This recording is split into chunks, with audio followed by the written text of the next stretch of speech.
Hi, hello and welcome to Mathematical 360.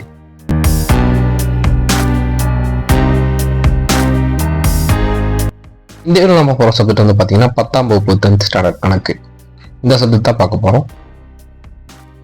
இன்னைக்கு நம்ம பார்க்குற சாப்டர் வந்து பார்த்தீங்கன்னா ஆயத்தொலை வடிவியல். இன்னைக்கு நம்ம பார்க்குற டாபிக் வந்து பார்த்தீங்கன்னா முக்கோணத்தின் பரப்பு, ஏரியா ஆஃப் ட்ரையாங்கிள்னா என்னன்னு சொல்லிட்டு தான் வந்து பார்த்தீங்கன்னா இந்த ஆயத்தொலை வடிவியல் வந்து பார்க்க போகிறோம்.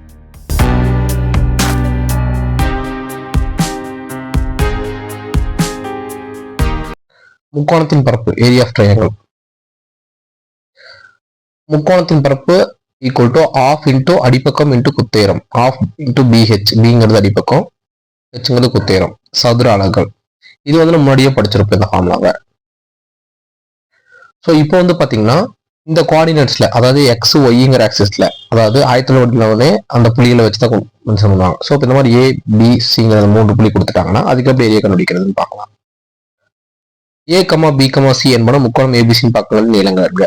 அதாவது இந்த ஏ இந்த பி இந்த சி இருக்கு பாத்தீங்களா, அது வந்து பாத்தீங்கன்னா அந்த பக்கங்களோட நீளங்கள்னு சொல்லிட்டாங்க.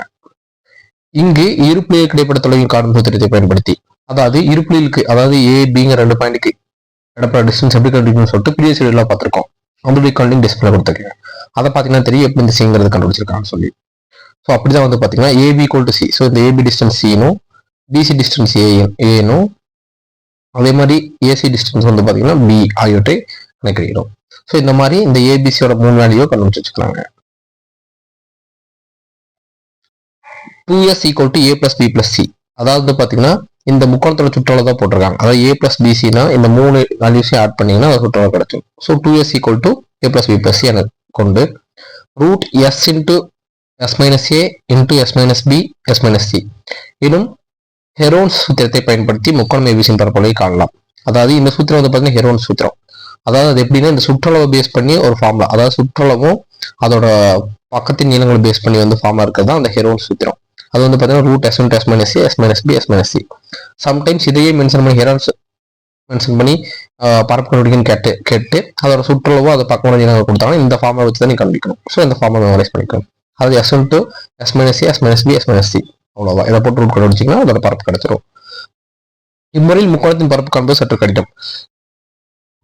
ஏன்னு பாத்தீங்கன்னா இந்த 2 புள்ளிக்கு டிஸ்டன்ஸ் ஃபர்ஸ்ட் கண்டுபிடிக்கணும். அதுக்கப்புறம் வந்து பாத்தீங்கன்னா அதை வந்து பாத்தீங்கன்னா சுற்றளவு ஆட் பண்ணிட்டு அதுல இருந்து வந்து பாத்தீங்கன்னா கழிச்சு அந்த வேல்யூ ரூட் கண்டுபிடிக்கணும். ஸோ அதனால இதை வந்து கடினம்னு சொல்றாங்க.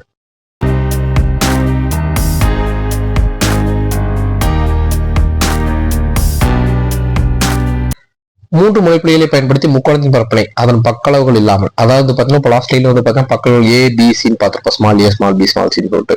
ஸோ அது இல்லாம எப்படி நேர்த்தியா கண்டுபிடிக்கிறதுன்னு சொல்லி பார்க்கலாம். ஸோ எக்ஸ் இது எக்ஸ் ஆக்சிஸ் ஒய் ஆக்சிஸ்ல வந்து ஒரு ஆக்சிஸ் ஏ பி சிங்கிற 3 பாயிண்ட் இருக்கு. இதுக்கு எப்படி பரப்பளவு கண்டுபிடிட்டோம்னு பார்க்கலாம். A comma b comma c என்பன முக்கோணம் ஏபிசி முனைப்புள்ளிகள் இல்லை. ஸோ இப்போ அந்த 3 புள்ளி முனைப்புள்ளிகள் புள்ளிகள் ஏ கமா பி கமா சி இருந்து எக்ஸ் அச்சுக்கு செங்குத்தாக முறையை ஏபி பிக்கு மற்றும் சிஆர் வரைக. அதாவது பார்த்தீங்கன்னா இந்த 3 பாயிண்ட்டுக்கும் செங்குத்தா இங்க பாத்தீங்கன்னா தெரியும் பிக்யூன்னு ஒரு லைனும் ஏபிங்கிற ஒரு லைனும் அதே மாதிரி சிஆர்ங்கிற லைனும் செங்குத்தா வந்திருக்காங்க. அதாவது எக்ஸ் ஆக்சிஸ்க்கு பர்பெண்டிகுலரா. ஏபிக்யூ ஏபிஆர்சி, அதாவது ஏபிக்யூபி, ஸோ அதாவது இந்த ஏரியாவும் அதே மாதிரி ஏபிஆர்சி, ஸோ இந்த ஏரியாவும் பிக்யூஆர்சி ஆகியவை சரிவங்கள். பிக்யூஆர்சினா இந்த பிக்யூஆர்சி, அதாவது இந்த 2 டிஸ்டன்ஸ் மொத்தம் ஆட் ஆகி வரும். ஸோ இதுதான் வந்து பாத்தீங்கன்னா இதெல்லாம் சரிவகங்கள்னு சொல்றாங்க. ஸோ இப்போ இந்த 3 பாயிண்ட் இந்த இதெல்லாம் சரிவகங்கள். இப்பொழுது ஸோ இந்த கண்டிஷன்ல முக்கோணம் ஏபிசியின் பரப்பு ஈக்குவல் டு சரிவம் ஏபிக்யூயின் பரப்பு, அதாவது ஏபிக்யூன்னு வந்து பாத்தீங்கன்னா ஏபிக்யூ வந்து பாத்தீங்கன்னா இது மட்டும் தான் வரும். ஸோ இந்த ஏரியா, அதாவது ஏபிக்யூபி இந்த ஏரியா வரும். பிளஸ் சரிவம் ஏபிஆர்சியின் பரப்பு, அதாவது ஏபிஆர்சினா இந்த ஏரியா வரும். அதாவது இந்த ஏங்கிற பாயிண்ட்டும் ஆறுங்கிற பாயிண்ட்டும் சிங்கிற பாயிண்ட்டும் சிஆர் இந்த ஏரியா வரும். ஓகேவா? ஸோ இந்த ஏரியா பரப்பு மைனஸ், அதாவது பார்த்தீங்கன்னா இங்க பிளஸ் போட்டு இங்க மைனஸ் போட்டுருக்கான்னு பாருங்க. சரியும் பிக்யூஆர்சியின் பரப்பு, அதாவது இந்த மொத்த பரப்பு இந்த மொத்த பரப்பு கண்டுபிடிச்சிட்டோம். ஸோ இப்போ என்ன பண்றாங்கன்னா பிக்யூஆர்சி, அதாவது இந்த பிக்யூஆர்சி இருக்கு பாத்தீங்களா, ஸோ இந்த கீழ் இருக்கிற வேல்யூ இந்த வேல்யூ மட்டும் இதை மட்டும் கழிச்சிடறாங்க. அதாவது பிக்யூஆர்சி இதை கழிச்சிட்டாங்க. அப்ப என்ன கிடைக்கும்? பேலன்ஸ் நம்மளுக்கு இந்த ஏபிசிங்கிற பாயிண்ட் ஏரியா கிடைச்சிருமா? ஸோ அதான் சரிவத்துல இருந்து கழிச்சு கண்டுபிடிச்சிருக்காங்க. ஸோ சரிவகத்தின் பரப்பு. ஸோ சரிவகத்தின் பரப்பு அடிக்கிறோம். இப்போ நம்ம சரிவகம் பார்த்தோம். சரிவத்தோட பரப்பு 2 பரப்பு ஆட் பண்ணி ஒரு பரப்பு கழிச்சா நமக்கு முக்கோணத்தின் பரப்பு கிடைச்சிடும் நம்ம கண்டுபிடிச்சிட்டோம். சரிவகத்தின் பரப்பு எப்படி கால்குலேட் பண்ணாங்கன்னு பாருங்க. ஆஃப் இன்டூ இணைப்பக்கங்களின் கூடுதல். அதாவது இணைப்பக்கங்களோட கூடுதல்னா கீழே பார்க்கும்போது புரியும். ஸோ இன்டூ இணைப்பக்கம் கிடைப்பட குத்துயரம். ஸோ எனவே முக்கோணம் ஏபிசியின் பரப்பு ஈக்குவல் டு, ஸோ ஃபர்ஸ்ட் நம்மளோட சரிவம் ஏபிக்கின் பரப்பு, அதுக்கு என்ன ஃபார்முலா, இணைப்பக்கம் கூடுதல் ஆஃப் இன்டூ, ஸோ ஆஃப் எடுத்துட்டோம். இணைப்பக்கம் கூடுதல்னா ஃபர்ஸ்ட் நம்ம எதுக்கு பார்த்துருப்போம், ஏபிக்யூ.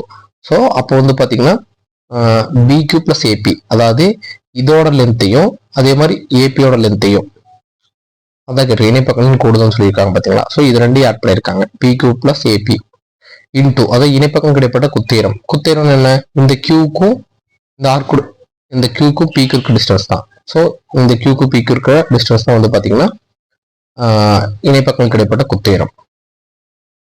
ஸோ அந்த ஃபார்முலா சரித்தின் ஃபார்முலா வந்து பார்த்தீங்கன்னா சப்மிட் பண்ணுறோம். Half into p q plus a b into q p. அடுத்து வந்து பார்த்தீங்கன்னா ஏபிஆர்சின்னு பரப்பு. ஸோ ஏபிஆர்சினா இந்த பக்கம் வந்துடும். அப்போ என்ன பண்ணுறோம், அதோட குத்தேரம் ஃபர்ஸ்ட் ஏபி பிளஸ் சிஆர், அதுக்கு அதோட குத்தேரம் வந்து பார்த்தீங்கன்னா இந்த டிஸ்டன்ஸ் வந்து பார்த்தீங்கன்னா PR into PR. So formula இருக்கிற மாதிரி மைனஸ் அப்படி எடுத்துக்கிறோம். ஆஃப் இன்டூ அதில் இணைப்பக்கம் கூடுதல் பிக்யூ இன்டூ, அதாவது இந்த பிக்யூ இந்த சிஆர் பிளஸ் சிஆர். ஸோ அதோட இணைப்பக்கம் குத்தேரம் வந்து பார்த்தீங்கன்னா மொத்த இது வரும். அப்போ என்ன கியூ கியூஆர் டிஸ்டன்ஸ்.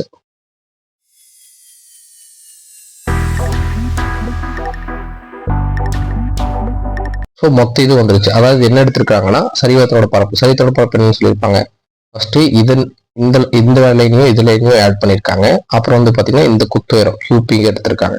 அடுத்து அதே மாதிரி வந்து பார்த்தீங்கன்னா இதையும் இந்த லைனோட டிஸ்டன்ஸ் இந்த லைனோட டிஸ்டன்ஸ் ஆட் பண்ணியிருக்காங்க. அதுக்கப்புறம் இந்த குத்துயரம் பிஆரோட குத்துயரத்தை வந்து எடுத்திருக்கிறாங்க. அதே மாதிரி மைனஸ் ஆஃப் பிக்யூஆர், அதாவது இந்த பி இந்த கியூ இந்த சி இந்த ஆர் இதை கழிச்சிட்டாங்கன்னா நம்மளுக்கு இது கிடைச்சிடும்ல. அதனால இந்த பிக்யூ பிளஸ் சிஆர், ஸோ இதோட இடைப்பட்ட தொலைவும் கியூஆர், அதோட குத்தேரம் வந்து பார்த்தீங்கன்னா மொத்தம் இது எல்லாமே சேர்ந்துடும். அப்போ கியூலேருந்து ஆர் வரைக்கும் இருக்கும். ஸோ கியூஆர் இந்த ஃபார்மை ஜெனரேட் பண்ணியிருக்காங்க. Half Y two plus Y one, ஏன்னா பிக்யூட வேல்யூ நமக்கு தெரியும். இங்கிருந்து இந்த பாயிண்ட் குறிக்கணும் நமக்கு என்ன ஹைட்டு, ஒய்யோட வேல்யூ தான், ஏன்னா இது ஒய் ஆக்சிஸ். அதனால வந்து பார்த்தீங்கன்னா இதோட பிங்கிற பாயிண்ட் பிக்யூட வேல்யூ என்ன தெரியும், ஒய் டூ. அதே மாதிரி ஏபியோட வேல்யூ என்ன, ஒய் ஒன், ஏன்னா இதுல இருந்து இந்த பிங்கிற பாயிண்ட் இருந்து இந்த டிஸ்டன்ஸ் வந்து ஒய் ஒன் தான், ஏன்னா இது ஒய் ஆக்சிஸ், அதான் ஒய் டூ. கியூபி கேட்டிருக்காங்க, அதாவது கியூபினா இதுல இருந்து இது வரைக்கும் டிஸ்டன்ஸ். அப்ப என்ன பண்ணும், இந்த எக்ஸ் ஒன்ல இருந்து இந்த எக்ஸ் டூ கழிச்சு நமக்கு கிடைச்சிருமா. ஸோ அப்ப என்ன பண்றாங்க, X one minus X two. So இந்த கியூபும் இப்படிதான் கொடுத்துருக்காங்க. பிளஸ் அதே மாதிரி ஆஃப் இன்டூ ஏபி என்ன, ஏபி த்ரீ நமக்கு ஆல்ரெடி ஒய் ஒன். அதே மாதிரி சிஆர் என்ன ஒய் த்ரீ, அதோட ஹைட்டு எடுத்துக்கலாம். பிஆர் வந்து பாத்தீங்கன்னா இந்த அதாவது எக்ஸ் த்ரீல இருந்து எக்ஸ் ஒன் கழிச்சா நமக்கு பேர் கிடைச்சிடும். அதனால x three minus x one. So ஃபார்முலாக்கு மைனஸ் அப்படி எடுத்துக்கிறோம். ஆஃப் இன்டூ பிக்யூ என்ன அதே மாதிரி ஒய் டூ. ஸோ அதே மாதிரி சிஆர் என்ன ஒய் த்ரீ. கியூஆர் என்ன மொத்த டிஸ்டன்ஸ். அப்போ என்ன பண்ணும், எக்ஸ் த்ரீலேருந்து மைனஸ் எக்ஸ் ஒன் கிடைச்சோன்னா இந்த குத்தேரம் கிடைச்சிருமா. So x three minus x one. So இப்படி தான் இதுல இருந்து இந்த பாயிண்ட்ஸை வச்சு கன்வெர்ட் பண்றாங்க ஃபார்முலாவா. ஸோ ஃபைனலாக வந்து பார்த்தீங்கன்னா இது ரெண்டையும் மல்டிபிள் பண்ணிட்டு அப்படியே மல்டிபிள் பண்ணிட்டு வந்தீங்கன்னா ஃபைனல் சிம்ப்ளிகேஷன் வரும். அப்போ என்ன ஆகும்னா, ஃபார் எக்ஸாம்பிள் இந்த Y two X one multiple Y two into X ஒன்னு. அதே மாதிரி வந்து பார்த்தீங்கன்னா இங்கே இந்த Y one X one multiple பண்ணும்போது என்ன ஆகும், ஒய் ஒன் எக்ஸ் ஒன் சொல்லி வரும். ஸோ இப்போ இதில் என்ன பண்ணிட்டாங்கன்னா இந்த எக்ஸ் ஒன்னுங்கிறது இருக்கு பார்த்தீங்களா, இந்த எக்ஸ் ஒன்னை காமன் எடுக்கிறாங்க. மல்டிபிள் பண்ணி இது நீங்கள் மல்டிபிள் பண்ணி பார்த்தீங்கன்னா தெரியும். ஸோ இப்போ எக்ஸ் ஒன்னை காமன் எடுக்கும்போது என்ன ஆகும், மொத்தமாக ஃபர்ஸ்ட் ஆஃப் காமன் எடுத்துக்கிறாங்க. இதெல்லாம் மூணுலேயே ஆஃப் இருக்கு, அதனால மொத்தமாக ஆஃப் காமன் எடுத்து அதுக்குள்ள ப்ராக்கெட்ல எக்ஸ் ஒன். ஸோ இந்த மல்டிபிள் பண்ண வேல்யூ வந்து பார்த்தீங்கன்னா y two minus Y three வரும். ஏன்னா இது மல்டிபிள் பண்ணும்போது என்ன ஆகும், x one into Y three வருமா. அப்போ இதில் எக்ஸ் ஒன் காமன் எடுத்தாலும் பேலன்ஸ் என்ன இருக்கும், y three. So y three இங்கே வந்து x one into y two இருக்கும். ஸோ அப்போ இதில் எக்ஸ் ஒன் காமன் எடுத்துட்டாங்கன்னா y two minus Y three அந்த மாதிரி இந்த இது வந்திருக்கு. ஸோ அதே மாதிரி தான் வந்து பார்த்தீங்கன்னா X two into Y three minus Y one plus X three into Y one minus Y two. So இந்த ஃபார்முலா சிம்பிளா மெமரைஸ் பண்ணணும் எப்படின்னா, half into X one. Okay, first X one இங்க எல்லாமே எக்ஸ் தான் ஃப்ரண்ட்ல இருக்கும். ஸோ எக்ஸ் ஒன் மல்டிபிள் ஒன்னுக்கு அப்புறம் என்ன வரும், Y two minus Y three plus அதே மாதிரி எக்ஸ் டூக்கு அப்புறம் என்ன, டூக்கு அப்புறம் வரும் த்ரீ. ஸோ அப்போ த்ரீ மைனஸ் ஒன். எக்ஸ் த்ரீக்கு அப்புறம் என்ன வரும், ஒன். த்ரீக்கு அப்புறம் one. So one minus Y two. So இந்த மாதிரி மெமரைஸ் பண்ணிக்கலாம் நீங்கள் ஈஸியா. முக்கோணம் ஏபிசின்னு பரப்பானது. therefore half into three X one into ஒன்னுக்கு அப்புறம் Y two minus Y three plus X two into y3 minus y1 x3 y1 minus y2 சதுர அலகுகள். டைமென்ஷன் கரெக்டாக மென்ஷன் பண்ணிடணும். புள்ளிகள் ஏபிசியின் கடிகாரத்தின் எதிர் திசையை எடுத்துக்கொண்டால் முக்கோணம் ஏபிசியின் முனைகள் ஏபிசி என்பவை வரிசையாக எடுக்கப்பட்ட எனலாம். இவ்வாறு வரிசையாக எடுக்கப்பட்ட முக்கோணத்தின் பரப்பு பொழுதும் குறையனாக அமையாது. அதாவது வந்து பாத்தீங்கன்னா இந்த ஏபிசிங்கிறது பார்த்தீங்கன்னா ஆன்டி கிளாக் வைஸ்ல எடுத்திருக்காங்க. ஸோ இப்போ கிளாக் வைஸ்ல எடுக்கலாம். ஸோ இப்போ இந்த மாதிரி ஆன்டி கிளாக் வைஸ்ல எல்லா பாயிண்ட் எடுத்தீங்கன்னா அதோட வேல்யூ வந்து பாத்தீங்கன்னா குறையனா வராது. மேபி நீங்க கிளாக் வைஸ்ல எடுத்தீங்கன்னா குறையனா வரும்.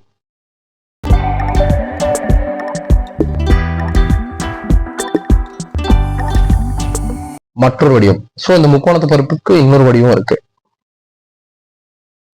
கீழ்கண்ட பட விளக்கமானது மேற்கொண்ட சூத்திரத்தை மிக எளிதாக பெறுவதற்கு. ஸோ முக்கோணத்தின் ஏபிசியின் பரப்பை ஆஃப் இன்ட்டு போட்டு இந்த மாதிரி இன்டர்மினேஷன் லைன் போட்டுவிட்டு என்ன பண்ணுறாங்க, x1 x2 x3 அதுக்கப்புறம் கடைசியாக x1 y1 ஆட் பண்ணியிருக்காங்க. அதே மாதிரி y1 y2 y3 y1 add பண்ணிட்டாங்க. ஸோ இதை எப்படி ஃபார்முலா கன்வெர்ட் பண்ணுறாங்கன்னா ஃபர்ஸ்ட் x1 இதை மல்டிபிள் பண்ணுறாங்க, அதே மாதிரி y1 x2 கிராஸ் மல்டிபிள் பண்ணுறாங்க.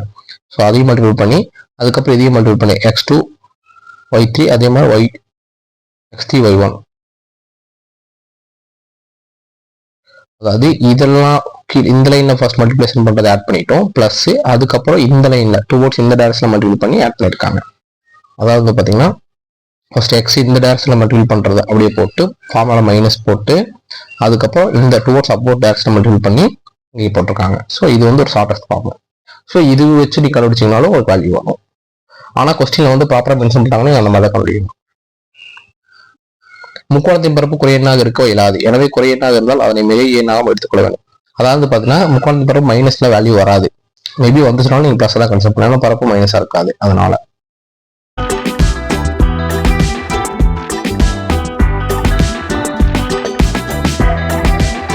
ஒரே கோணம் அமைந்த 3 புள்ளிகள், கொலினாரிட்டி ஆஃப் 3 பாயிண்ட்ஸ்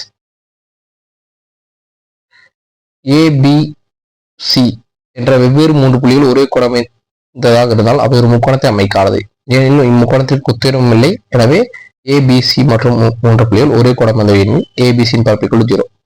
அதாவது முக்கோணத்தின் பரப்புலேருந்தே இந்த ஒரு கோணம் அமைந்த புள்ளி கண்டுபிடிக்காங்க. அதாவது ஏபிசியோட வேல்யூ வந்து 0 வந்துச்சுன்னா அந்த 3 பாயிண்ட் வந்து பார்த்தீங்கன்னா ஒரே லைன்ல தான் இருக்குன்னு மீன் ஆகும். ஸோ அப்போ நமக்கு ஈஸியாக கண்டுபிடிக்கலாம் ஒரே கோணம் அமைந்த புள்ளின்னு சொல்லிட்டு.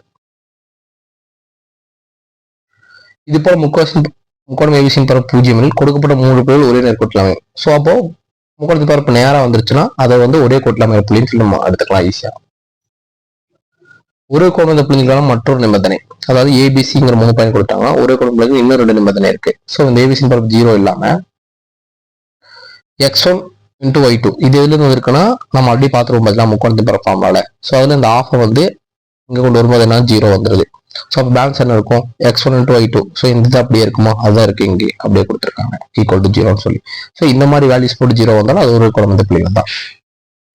இன்னொன்று வந்து பாத்தீங்கன்னா இதை மல்டிபிள் பண்ணிட்டு, அதாவது இப்படி மல்டிபிள் பண்ணதுக்கு அப்புறம் அதோட வேல்யூ இந்த மைனஸ்க்கு அப்புறம் இந்த இதுல மைனஸ் வேல்யூஸ் வரும் பாத்தீங்கன்னா அந்த மைனஸ் தூக்கி இன்செர்ட் பண்ணிருக்காங்க. அதாவது x1 y2, so x1 y2 x2 y3 அதே மாதிரி x3 y1 இந்த வேல்யூஸ்ல இங்க வச்சு இந்த மைனஸ்ல வர வேல்யூ இருக்கு பாத்தீங்கன்னா அதை தூக்கி ஈக்குவல் டு இன்செர்ட் கொண்டு வந்தாலும் இந்த மாதிரி வேல்யூஸ் வந்தாலும் அது ஒரு கோணம் அமைந்த புள்ளிகள் தான்.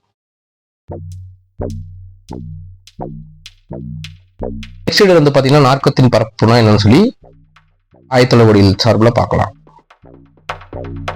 Thanks for watching.